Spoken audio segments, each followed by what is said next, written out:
Hello students, welcome to tech Vidyalaya. हम पढ़ रहे थे एसक्यूएल। आज हम पढ़ेंगे एसक्यूएल के बहुत ही इंपॉर्टेंट कमांड डीडीएल कमांड। तो चलिए स्टार्ट करते हैं। DDL command stands for data definition language. It consist of SQL command that can be used to define the database schema. यानी कि डीडीएल कमांड का यूज क्या है? डेटाबेस को क्रिएट करना, उसका स्कीमा को डिफाइन करना। It simply deals with description of the database schema and used to create and modify the structure of the database object in the database. It also used to define data type of column and validation. That means क्या है?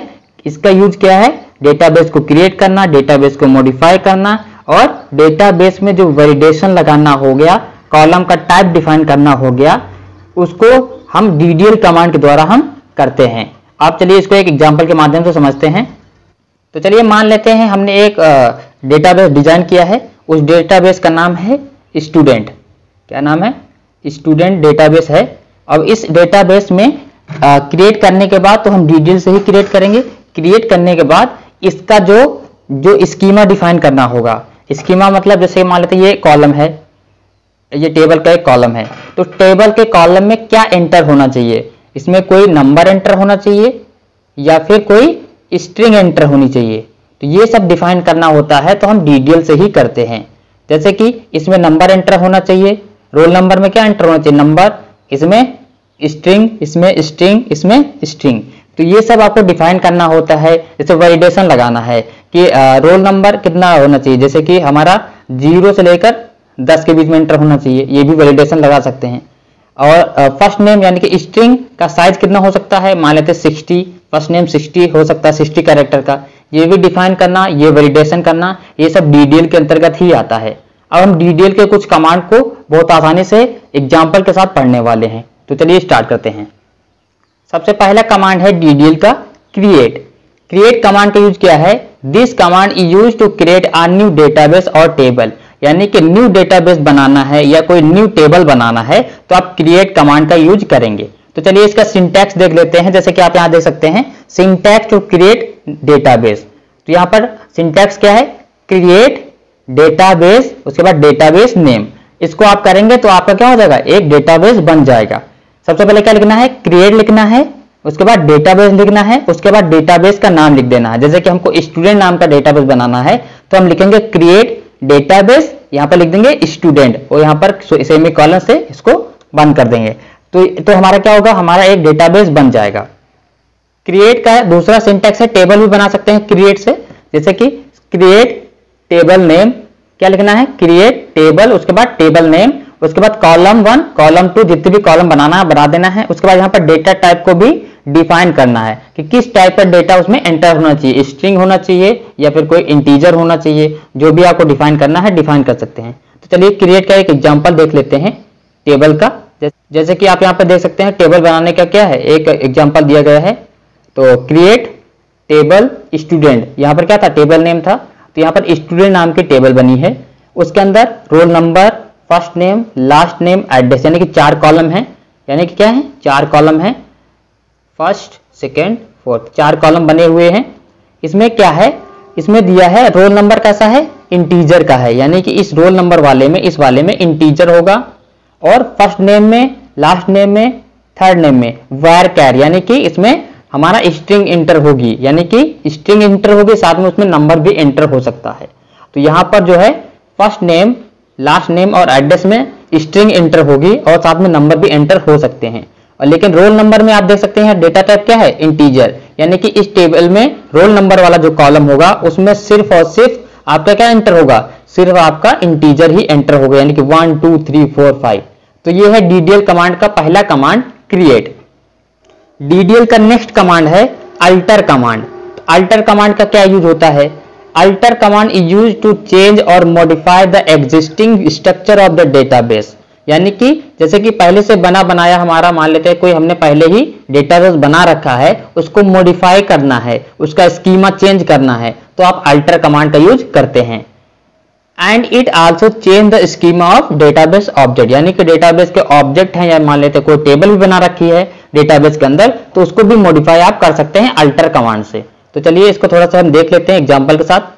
Suppose you want to add the father's name in column in the existing student table, यानी कि student table हमने बना रखी है, उस student table में हमने क्या करना है, हमें एक फादर्स नेम का एक कॉलम ऐड करना है, यानी कि मॉडिफाई ही तो करना हुआ, तो हम अल्टर से यूज करेंगे। देखिए यहाँ पर कैसे, सबसे पहले हम सिंटेक्स दे लेते हैं। सबसे पहले लिखेंगे अल्टर, उसके बाद टेबल नेम, उसके पहले लिखेंगे अल्टर, उसके बाद लिखेंगे टेबल, उसके बाद नेम ऑफ द टेबल, उसके बाद ऐड कॉलम नेम, फिर कॉलम डेफिनेशन।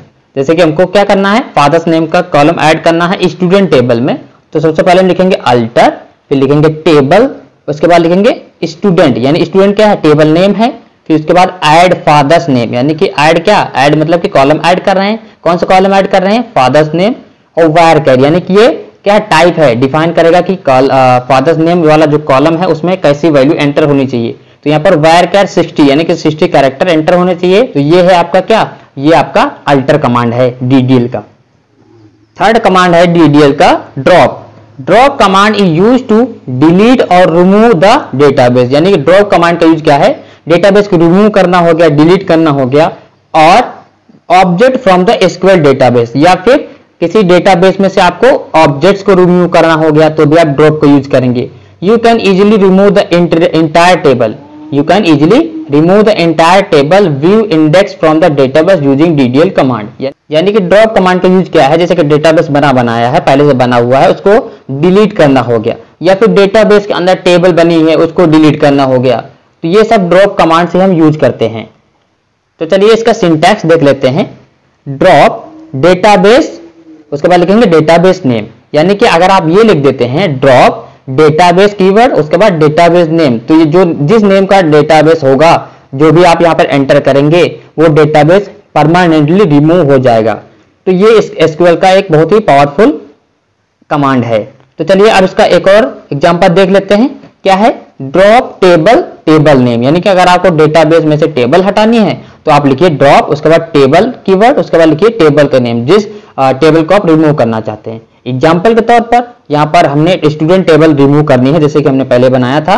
तो क्या करना पड़ेगा, आपको लिखना पड़ेगा ड्रॉप, उसके बाद लिखेंगे टेबल कीवर्ड, उसके बाद टेबल का नेम, क्या नेम है, स्टूडेंट, तो स्टूडेंट नाम की जो टेबल होगी डेटाबेस में वो वहां से गायब हो जाएगी। लास्ट कमांड है DDL का trueAndCat। trueAndCat का यूज क्या है, trueAndCat SQL स्टेटमेंट या फिर command is use to remove all rows complete data from table, यानी कि किसी टेबल, मान लेते कोई टेबल बनी हुई है, इस टेबल में जितना भी डेटा है उसको रिमूव करना हो गया, डिलीट करना हो गया, तो आप trueAndCat का यूज कर लीजिए, वो डेटा सारा रिमूव हो जाएगा। विद नो वेयर क्लाउज, इसमें वेयर क्लाउज का यूज नहीं करेंगे, डायरेक्टली डिलीट हो जाएगा। तो चलिए इसको एग्जांपल के माध्यम से समझ लेते हैं।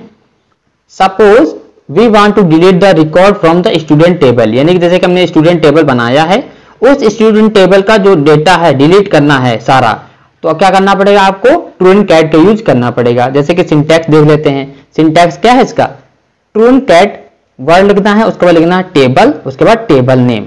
जैसे कि हमको एम्प्लॉय टेबल हो गई या फिर स्टूडेंट टेबल हो गया, उसको आप डिलीट करना चाहते हैं।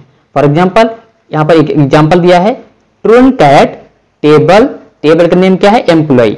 यहाँ पर आप स्टूडेंट भी कर सकते हैं, अगर आपको स्टूडेंट डिलीट करनी है, क्या करना है, स्टूडेंट कर लीजिए, तो स्टूडेंट वाली भी डिलीट हो जाएगी। तो यहाँ पर एग्जाम्पल में एम्प्लॉय टेबल को नहीं डिलीट करना है, एम्प्लॉय टेबल के डेटा को डिलीट कर रहा है। हाँ, ये ध्यान रखिएगा, क्योंकि एम्प्लॉय टेबल बनी हुई है, तो इस एम्प्लॉय टेबल में जो भी डेटा है, अगर आप ये कमांड यूज करेंगे, ये क्वेरी लिखेंगे, तो इसमें जो भी डेटा होगा वो डिलीट हो जाएगा, लेकिन टेबल नहीं डिलीट होगी, डेटा डिलीट होगा, ये आप ध्यान रखिएगा।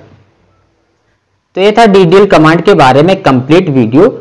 DCL, DML, TCL और व्हाट इज SQL, इन सब वीडियो का लिंक आपको वीडियो के डिस्क्रिप्शन में मिल जाएगा, वहां से आप देख सकते हैं। वहां पर बहुत ही आसानी से एक्सप्लेन किया गया है। अगर आपको वीडियो अच्छा लगा तो वीडियो को लाइक कीजिए। मिलते हैं नेक्स्ट वीडियो में। Thanks for watching.